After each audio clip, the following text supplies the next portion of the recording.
How willing to change are you? Hey, everybody. Welcome to Anita's Wednesday Wisdom Highlights. So glad you're joining me today, whether you're watching live or the replay. I'm so glad you're watching. Drop an emoji, say hello. Let me know who's watching. I wanted to talk a little bit today about a story I heard today. I went to the Sun Studios in Memphis, Tennessee, and it's the studios where Elvis recorded his very first hit single. And the story is so great. I'll try to do the abbreviated version, but it's a story of persistence, but it's also a story of knowing when to change and what to change. The story is that he came into the Sun Studios and it was $4 to do a recording, to record a record. You had an A side and a B side. This is back in the 45 days. And it cost him $4, which to him at that time was about $75. So he had to save up for 3 months in order to do the recording.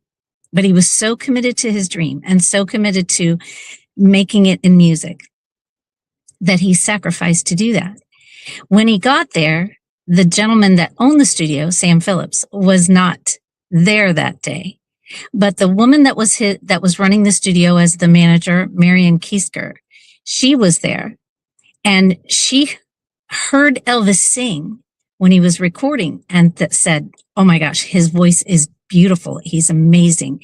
So she took the record to Sam Phillips when he came back to the office, and Sam was like, "It's a slow song and it's a ballad," and he just wasn't interested. He said, "Well, the voice is great, but the style just didn't do anything for him." Well, Elvis and Marian were very persistent, trying to get Sam to let him record again and to give him a break. They persisted for months, weeks and months. And then finally, there was an opportunity that Sam needed a vocalist. There was 2 other very well-known musicians that needed somebody to sing. So he said, "Okay, I'll give him a chance." And he brought Elvis in to sing. After they were done recording their song, which was another slow ballad, he still wasn't impressed. Sam Phillips wasn't impressed with him. He said, "It's got a great voice, but I just don't like the style." Well, as he was getting ready to leave, the other 2 musicians were walking out. Elvis said, "I'm not going to leave." He took his guitar, started strumming a fast song, not a ballad, but a fast song, which of course came out as "It's All Right, Mama," a fast kind of bluesy song, and started singing it. And Sam Phillips ran out of his office and said, "That's the sound I want. That's it right there. Let's do it." And they recorded that song in 3 takes. Isn't that amazing?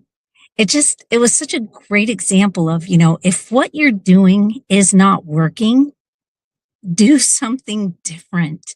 It just really hit me that, he tried and tried and tried for weeks and months to get his name out there and to get another, to get recorded and have the recording being played. And it wasn't until he said, "Okay, obviously what I'm doing is not working.